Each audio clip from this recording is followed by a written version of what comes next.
Hi, we're going to stitch the backyard geckos today. So I'm going to start with the darker of the greens and do the split stitch outline for our gecko. I'm going to start at the tail, and we'll also be doing split stitch for the vines. I don't think I need to demonstrate that. It's not going to be any different than this. So basically,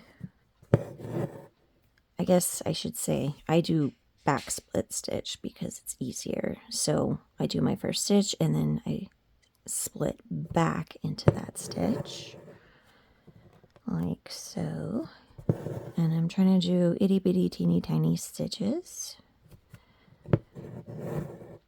And when I go back like that, I'm kind of able to direct the previous stitch if I need to give it a little bit more curve, or if I need to kind of convince it to be in a slightly different place. I mean, obviously we can't completely change it, but we can definitely inspire it or influence it.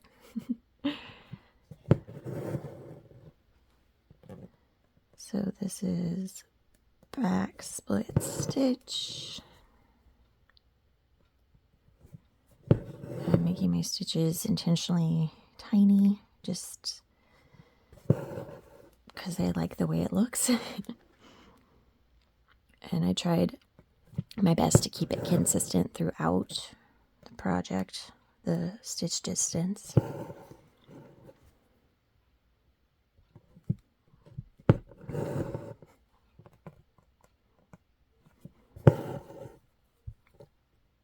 In addition to being able to kind of influence the previous stitch when doing a back split stitch versus a split stitch, doing a back split stitch has the added benefit of making it easier to split the previous stitch because you can actually see it. When we do a split stitch, we come up from underneath the previous stitch, so we're going in a little bit blind, kind of having to feel for it.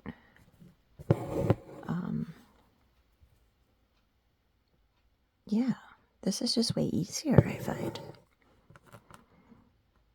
I will demo regular split stitch momentarily.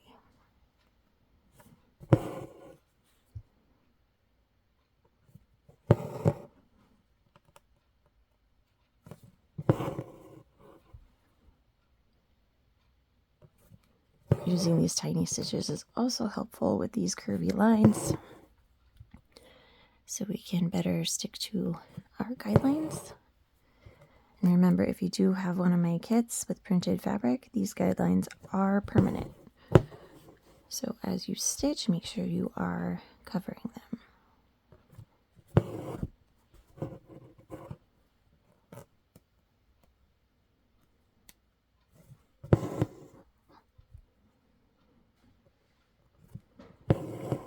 I'm going to jump back here just so you can kind of see how it's going to be filling. So I'm going to come, let's see. We kind of get to decide like where does the other side of the line start, because at one point it merges into this skinnier line. So I'm going to start with a stitch here. See how that looks.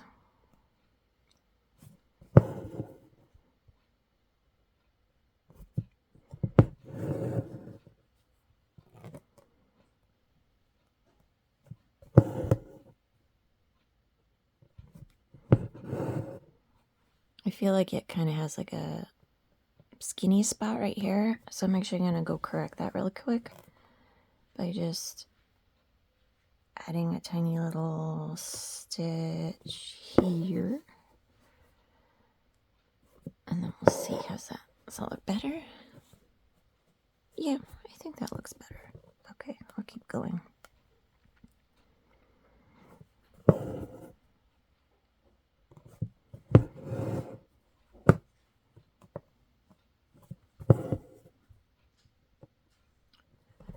So I will switch to regular Actually, I'm not going to switch yet because I want to fix that stitch with my next stitch. So it was kind of long. It's in the right spot, I think, but see how it kind of like makes this straight line here. When I come in from above with this stitch, I'm going to pull it kind of back over here so it's more curvy, and like basically tack it down with the next stitch, and then do the same thing.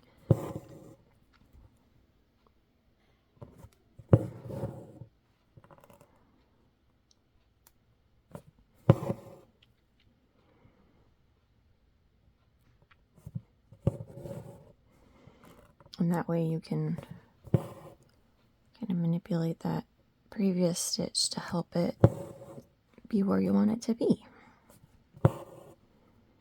So the alternative will be just the regular back stitch, or excuse me, the regular stem stitch, which will be, no, oh my gosh, you guys, I'm so sorry. The regular split stitch. Wow, 3 times the charm, huh? So a traditional split stitch is going to split the previous stitch like this, right? So it's coming up somewhere. I don't know if it's splitting an individual one of the strands or if it's kind of in between some, because I'm working with the 3 strands right now.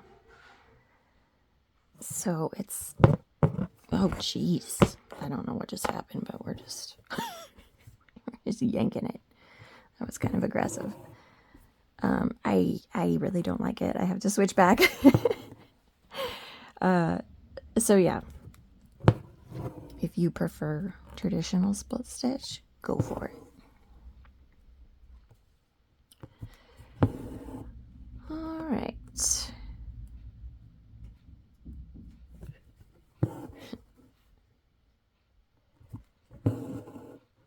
So we will keep going. Basically, you're going to just outline the whole lizard, gecko, whatever you want to call them. And at the head, the 2 sides of our outline will just kind of combine. It doesn't need to look like anything fancy. It'll just kind of blend in. For the legs and the feet, we'll also be using this color, and I will show you that now. I think I did the outline first and then I did the legs and the feet, but you can kind of think of them as, we have like a shape here, which is like the, what is that? The thigh, and then like the shin. Poor gecko, I'm like turning him into a human. I don't know what the official names are, but this is just going to be satin stitch. Apparently it's too hard to talk and stitch at the same time. So I'm just keeping my satin stitch like parallel with the shape that I am filling.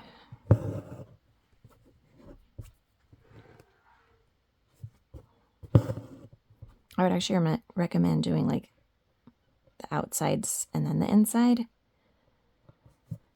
I think either way is fine, probably. So that one's pretty skinny. And then we have these little toes. That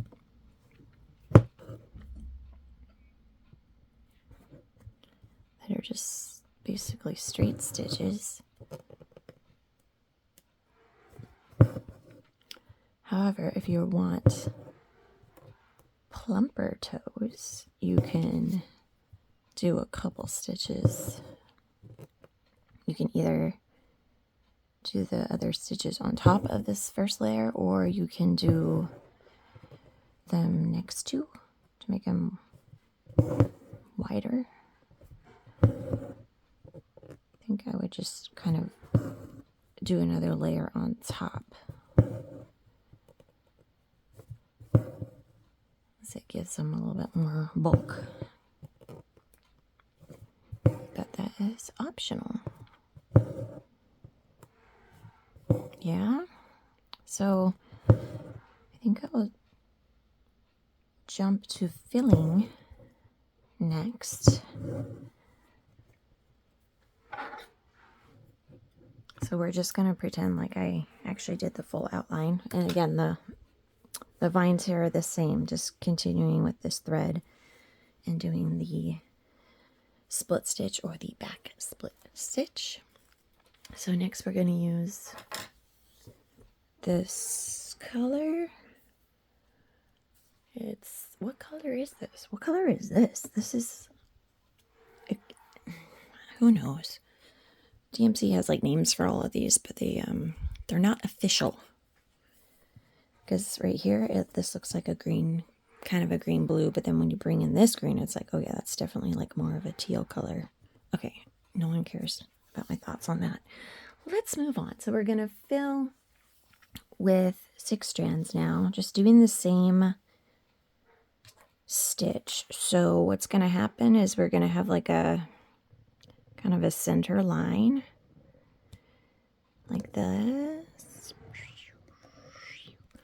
And so I'm going to start here and I'm going to have this center line, right? But obviously the gecko gets thicker, so then we'll have to kind of add additional rows of, this pen is not helpful, additional rows of split stitch. And then here, right at the neck, it kind of like, it gets smaller and then maybe it gets a little bit bigger again and then smaller again. So there's like some tapering and some adding. And so let's see if I can show you that. So the first decision is, okay, where do we want to start this color? I mean, obviously not way back here. Maybe somewhere here. That's what I'm going to go for, right here. So I'm going to do the back split stitch. So we just saw that I'm not good at the alternative. So I'll be moving this way, like so.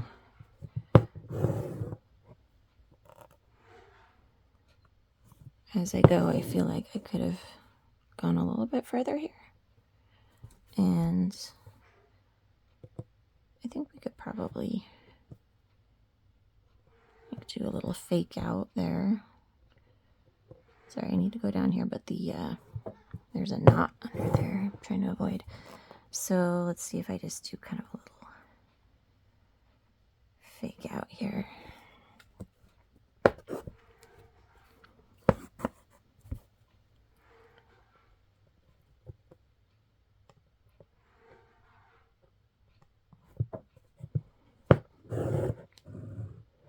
Like that. Make it a little bit longer. I don't know. Hey, Tiller's here. He's our gray cat. He's the boss. Sometimes he brings me toys.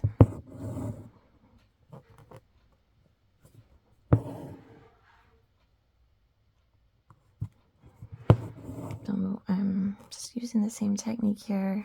Where did this come from?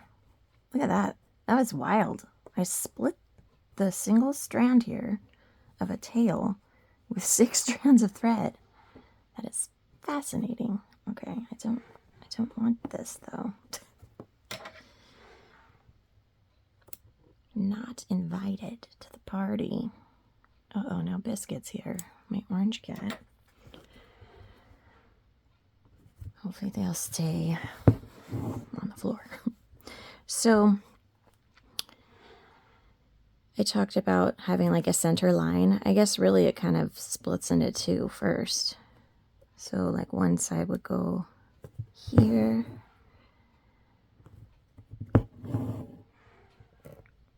We would follow along like so. Again, pretend like that outline is actually outlined with that darker green. And it's kind of up to you how far you want to go. If you want to actually that might be the easiest, is, let me grab a pen that will actually work. So the easiest might be just continuing with this, outline and going like that to the very end. And then at some point here, we'll have to add extra line on the bottom. And then at some point we'll have to add one in the middle, but eventually it won't fill the middle anymore, so we'll lean it to that right side again. And then we'll have to add one here, but it won't fit there, so it'll kind of end, and then it might come back here. I hope that makes sense.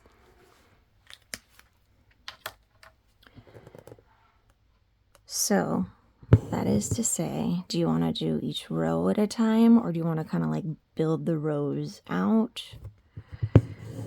And by that I mean, you know, do 10 stitches here and then kind of bounce back here and do however many stitches on this side. So you're kind of filling from this side out versus one row at a time. Either way is fine. I want to say that this way like saves thread, but I don't actually know if that's true.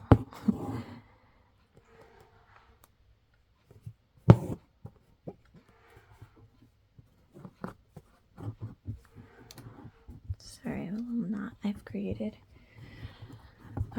So this embroidery project, I have one of these like twisty knots.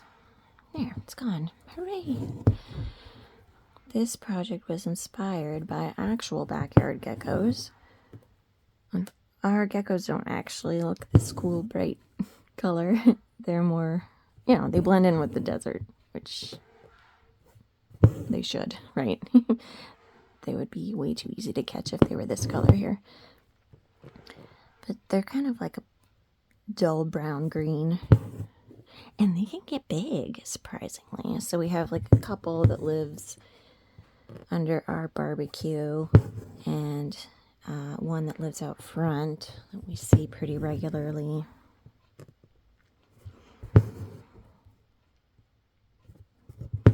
So we do in fact have backyard geckos here, but I may have taken some artistic license with what color they are and specifics to their shape, etc.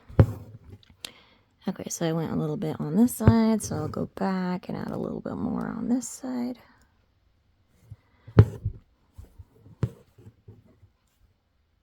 Alternatively, you can fill with split stitch like we're doing, but right now I would call this filling with rows of split stitch. If you're not really interested in worrying about rows, don't. Just fill with split stitch, almost like you would like a long and short stitch, right? Like where it all kind of happens at once. If you don't know what I'm talking about, don't worry about it. Just do this. Okay, so then we'd have another row that begins somewhere over here.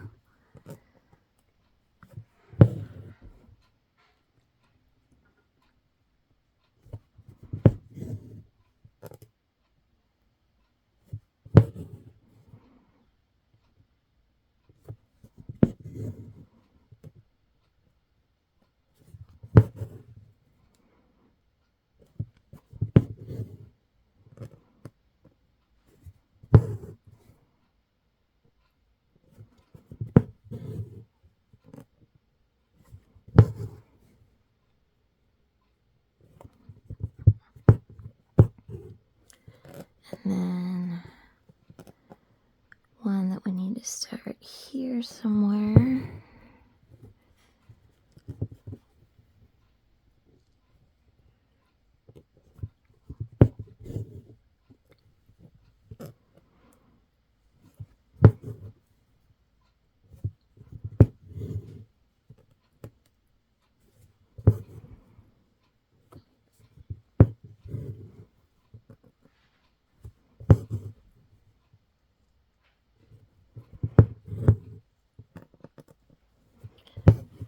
Yeah, and then it looks like we'll have to have even more.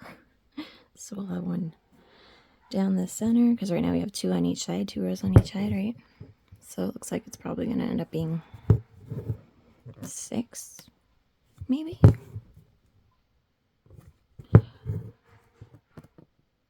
So I'm going to leave it at that, but if you take a look at the sample hoop, So you can't even really see the rose at this point once it's completely done. So don't fret too much. I feel like maybe this one you can see the rose better. How the one is like, I guess the most important is just like doing the outline of the outline. And then kind of just faking it the rest of the way. And there's no wrong way to do it. If it all turns to just a hodgepodge, that's cool too. It's all right. Okay, so what are we going to do next? I'm having a look at the pictures here. Our large round flowers using looped blanket stitch. Okay, oh, actually I do want to mention. Okay, so here I kind of have a suggested like color key. It's kind of confusing because the pink and the red variegated colors, which are these ones here, they have some overlap. So in my actual project, like I couldn't actually tell you, like, is this the red or is this the pink? Is this the red or is this the pink? Obviously the really deep pink red is the red, but the other ones, I don't know which skein I actually took that from.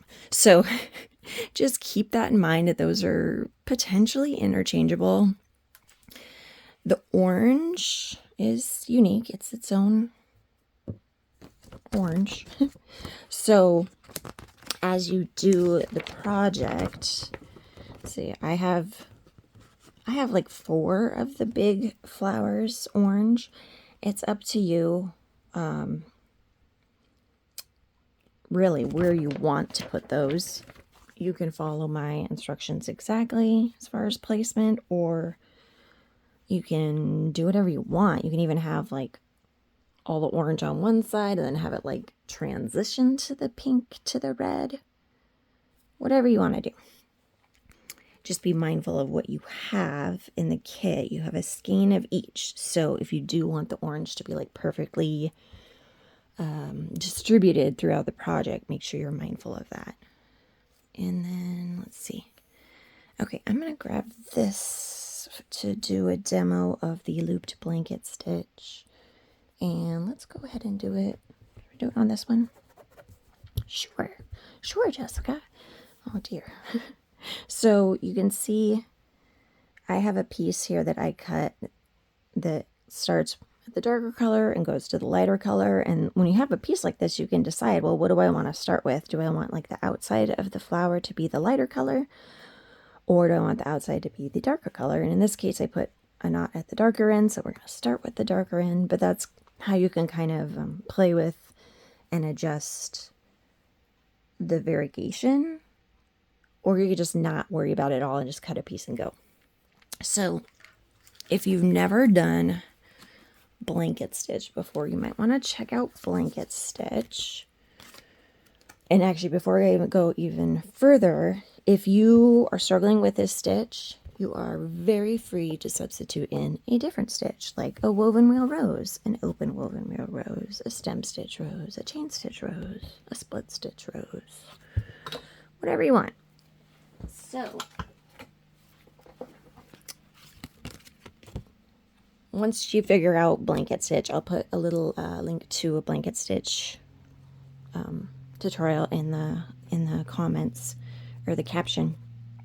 So a looped blanket stitch is basically nested blanket stitch eyelets.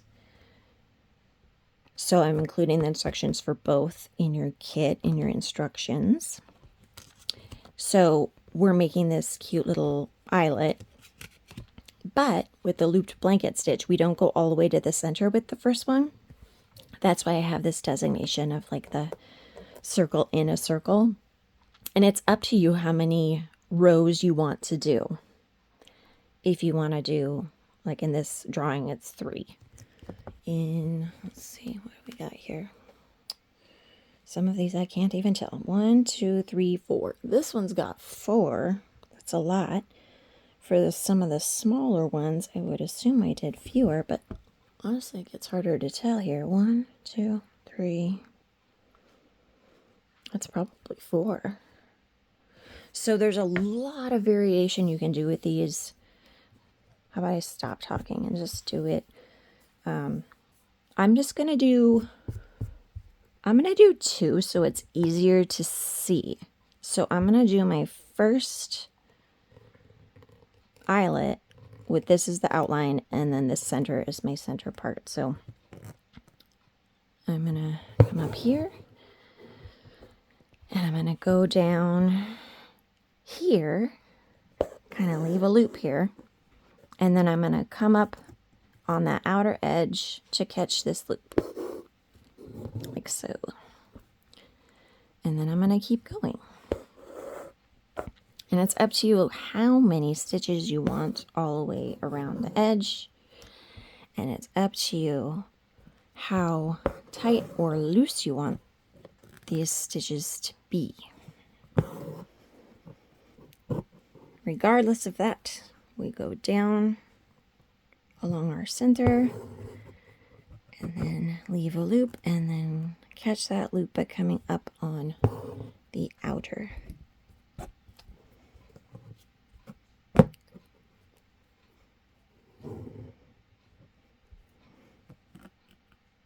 Oops, I was only using part of my brain. I was gonna start doing another stitch.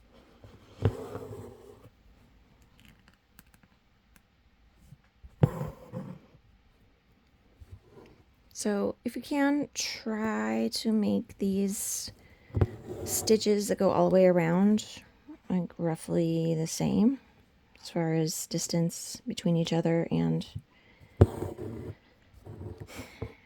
tension. I maybe should have had one more cup of coffee before filming.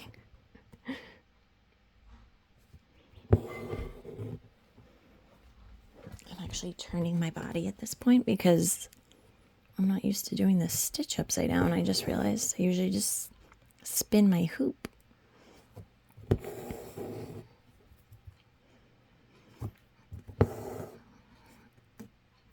So this row, I'm intentionally making the tension pretty tight.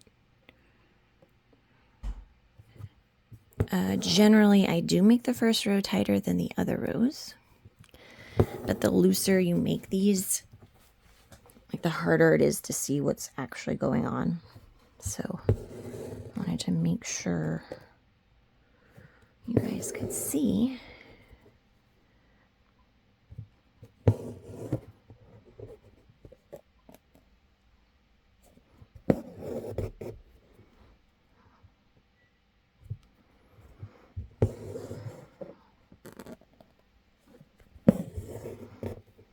Okay, I feel like that's good. So then we can just go down here. And that's our first row all the way around. Now actually, at this point, you can even grab different floss if you want to have one of these flowers has, you know, pink and orange and red. So we're going to do another row. So the final row is going to go down at the very, very center. I said we were just going to do 2 rounds, huh? Because that's what we'll do. Because that's what I said we were going to do. Cool. All right. So I'll have that be the center. The center is the center. And I'm going to come up in between these somewhere. And it's up to you if you want to come up in between every single one. As we get smaller, it's going to be harder to fit that many stitches, right? So you might find that you do every other one or 2 out of 3. Let's see what happens. So we're down at the center. And come up here. Down at the center. Come up here. So again, the more circles we do, more rows we do, and the looser our tension, the more stitches we try to fit in here, we're going to be using a good amount of thread. So just be mindful that you're leaving yourself enough thread to do what you want to do with the project.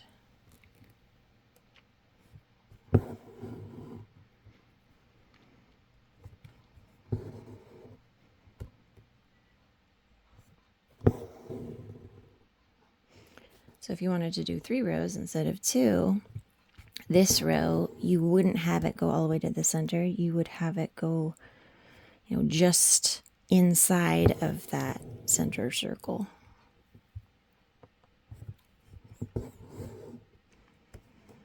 Okay, I'm supposed to get a stitch in here, but I think I might need to skip one eventually. It fit.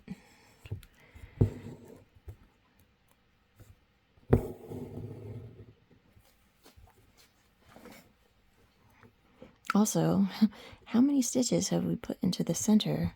A lot.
Okay, we made it all the way around.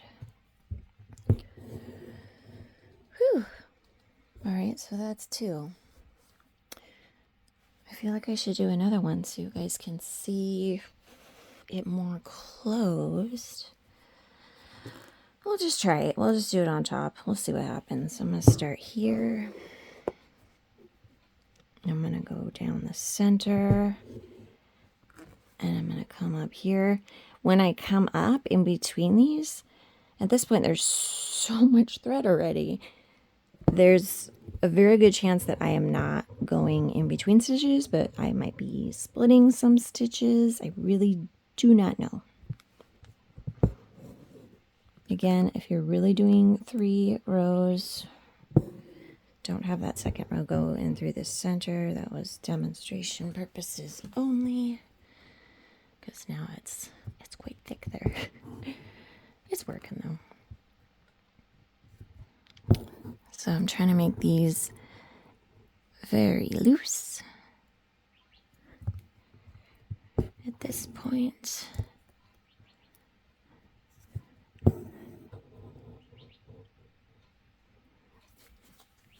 And clearly I'm not going down every single little opportunity I have, because I just won't fit there anymore.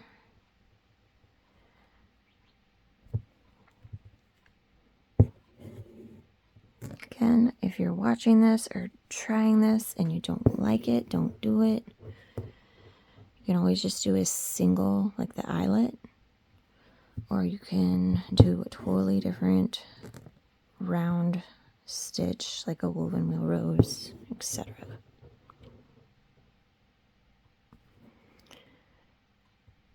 And these definitely can get fragile as you make them with looser tension.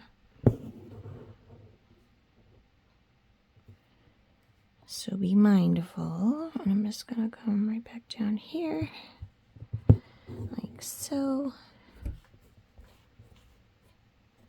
It's a little bit wonky. Some of them turn out better than others. This one I think I had pretty tight tension on there to make it look like that. This one I definitely got looser in the center. So give it a shot. It might be one that you want to practice somewhere else first, like on a practice piece of fabric.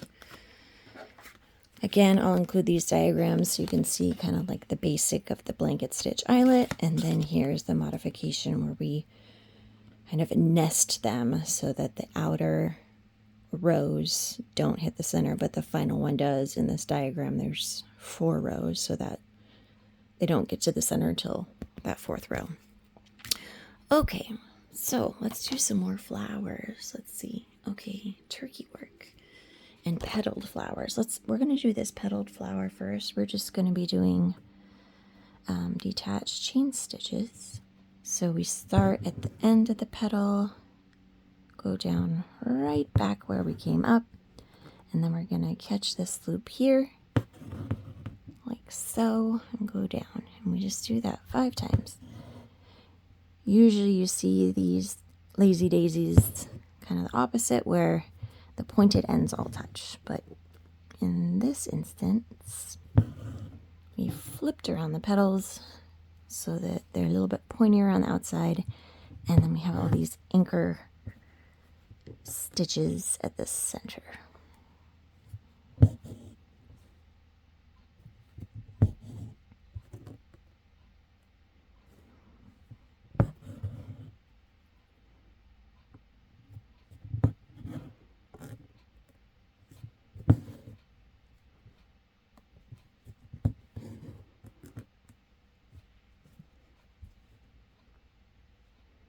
Oops.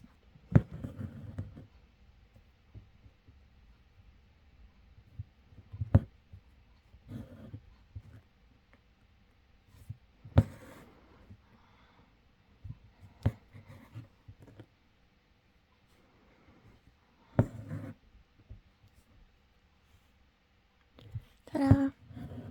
And while we're here, we'll do this little, what do I call those, like little flowers? Little petaled flowers. These are just straight stitches that go and meet in the center.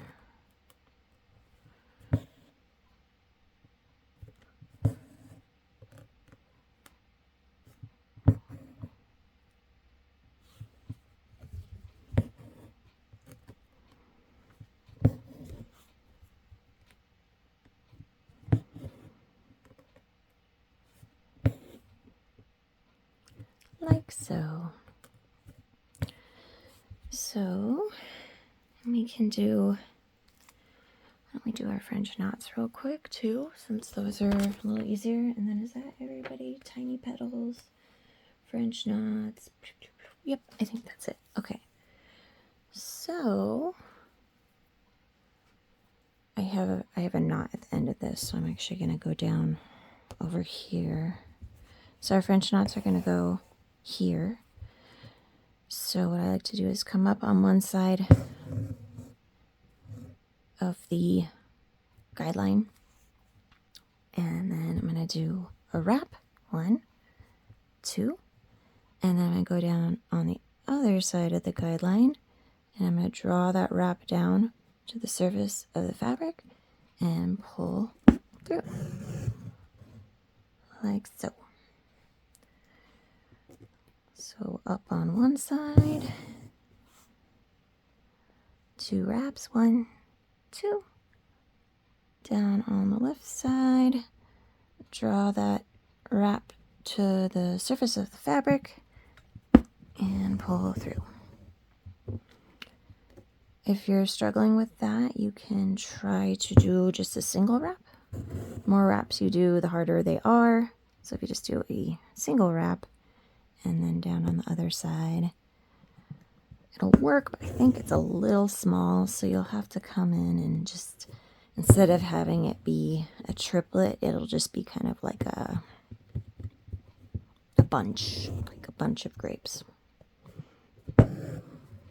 So if you do single wraps, you can also do triple wraps to make them even bigger. And I also added some like along the vines and near the tails like this. So there's a single wrap. So those you can add wherever. I don't have guidelines for them. You can just have a French knot party, put them wherever you want. If you don't like French knots, you can always try colonial knots. If you don't like colonial knots, you can always add beads. If you don't like these bunches. Like if your triples aren't big enough, your triple French knots aren't big enough and you don't like these little clumps, you could always do, I don't know, I'm making this up as I go. What could we do instead? You could do more flowers like this. You could do kind of like a hodgepodge of these and these. Add whatever you like. Make it your own. Okay, so let's do, as promised, our turkey work. Where should we do it? Let's do it right here. So I'm going to use the red, and I am going to, let's see, I'm trying to think how to do this, like, I don't know, I like to start in the middle. I don't know if that's actually the best place. So I go down through my fabric, and I'm going to leave this little tail. And so I almost do like a spiral of turkey work. Let me just do turkey work like over here first so you can see it. So it's going to go down. And then what we're doing is we're going to make a little stitch across it to hold it down. And then we're going to come up under this little stitch and go down next to it. Like so. So we're making these little loops. So then our next stitch goes here. It's going to tack that down.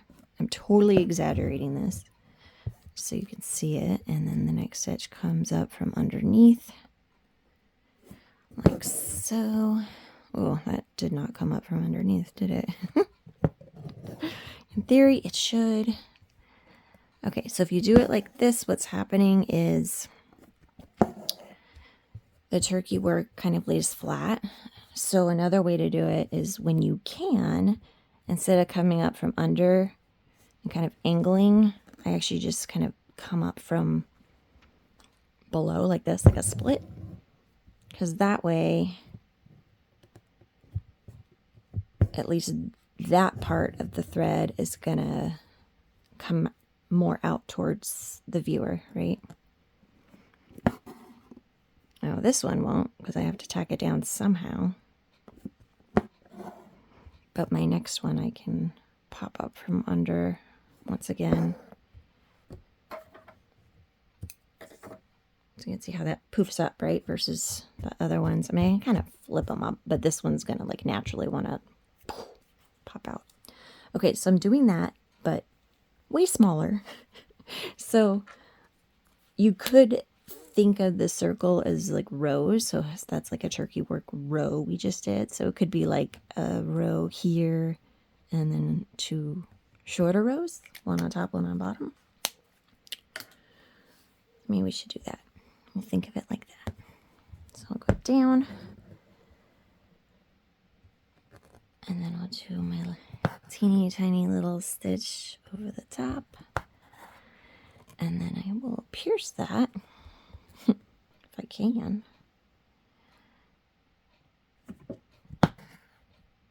And go down. I'm glad I showed this larger because this is hard to see, huh? And then I'll do my little stitch across. And then I'll pierce this one and pop up. And back down.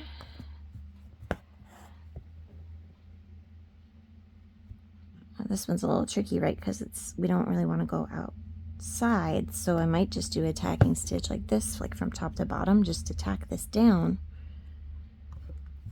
while staying within our guideline.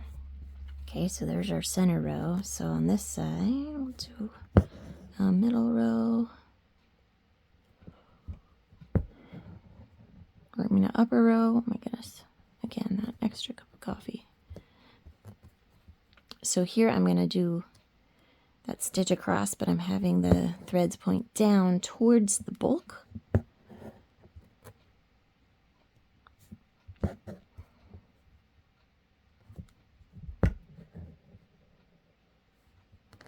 So that they'll kind of want to poof up and out versus away from the center. And then I'll just do the same thing on the bottom.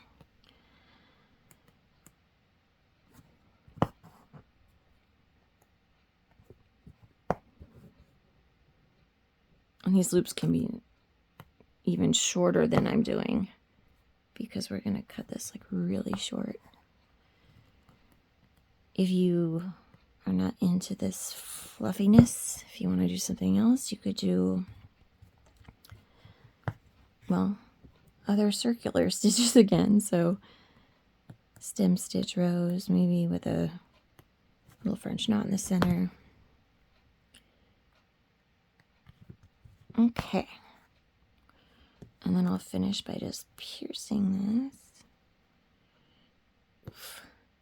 Oof. There we go. And I'll just give all that a big haircut to start because there's a lot of cutting we can do here. If you have a lint roller in your life, this is a wonderful time to use a lint roller to help you clean up when you're doing turkey work. So I like to trim, and then I kind of like floof it and see where it likes to land, and then from there I can kind of figure out if there's any stray bits that need extra trimming, like so. Ta-da! It's like a little carpet. So that's our French knot. So if you want to see this, just for kicks, how this turns out. So you can see, because these are much larger stitches, and so we don't have as many stitches in the same space, right? So this has a higher concentration of stitches, is what I'm trying to say. So it looks fuller, because it is fuller. Okay. So I think all that's left is the little leaves. Oh, here we go. Send it up on the floor for whatever reason. So we can do some teeny tiny leaves. That's what these are indicating. So this would be like a detached chain stitch leaf. So like we did with the daisies, but now it's green, so it's a leaf.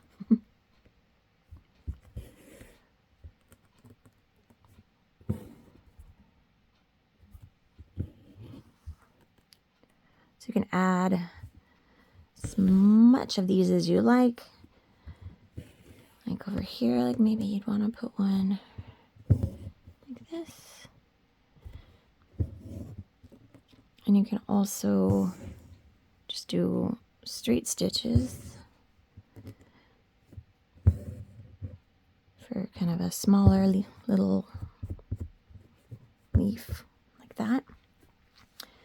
So go to town with those, and then for the larger leaves, I did fly stitch fill. You could also do satin stitch. You could do fishbone stitch.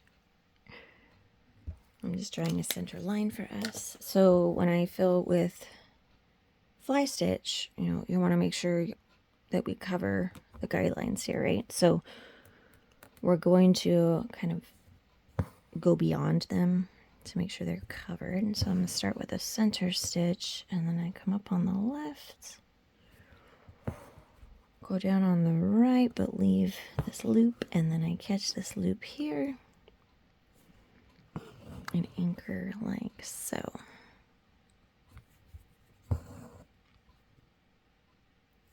And just continue to fill down sides. You can see that first stitch I did, there's a little bit of the guideline showing through here, and we can just add straight stitches there if we want, if that bugs you. You could also actually use a different color. You can use like the darker green and go in there. Might be cool.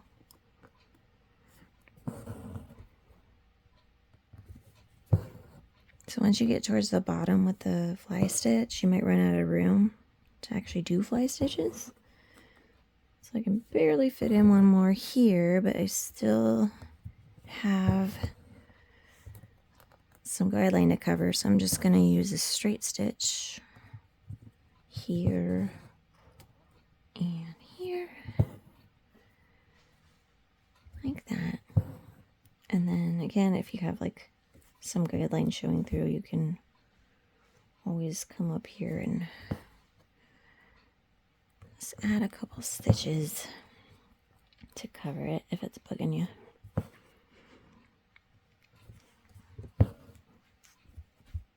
Ta-da!